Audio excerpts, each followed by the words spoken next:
د حکومت عدم توجه له وجې د پاړچنار سړکونه په خنډراتو کې بدل شوي دي او خلکو ته تګ راتګ کې مشکلات رامخته شوي دي. ګورو د رشید خان رپورټ.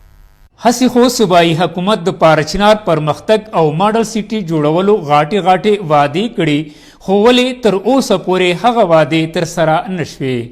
نه پاړچنار خلکو مشکلات کم شول، دا ټول مشکلات په خپل ځای، خو د پاړچنار ټول سړکونه هم د کنډرات منظر پیش کوي. د سړکونو ټوټ پوټ لوجې که یو خوا خلکو او مالباردار ګاډو ته په تګ راتګ مشکلات جوړ شوي، نو بل خوا عامو له سره مارزان او طالب علمان هم یو شمیر ستونزو سره مخ شوي دي.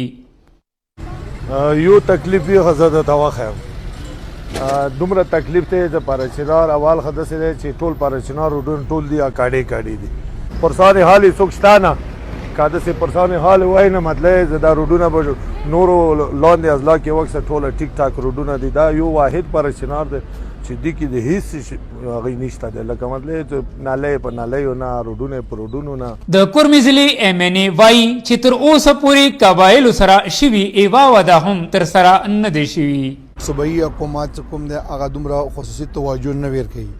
د هغوی ذهن کې تقریبا دا خبره مې یو ځلیناک تقریبا 2 ورته واچوله او کور 11 کور والا سره مو دا خبره ډسکس ولا 7 بلین روپے دي ته مطلب د لوکیشن کې کدي نو ان شاء الله امید لرو هغه کې من نیکسٹ کوم ریلیز کیږي EAP وی یا کوم د فوج والا کوم هغه دا فند نه هغه ان شاء الله امید لرو چې مرول باندې کار شروع شي. کچره حکومت پوری توګه د پاړچنار سړکونو باندې کار شروع نکړو نو د پاړچنار سړکونو به نام و نشان هم ختم شي.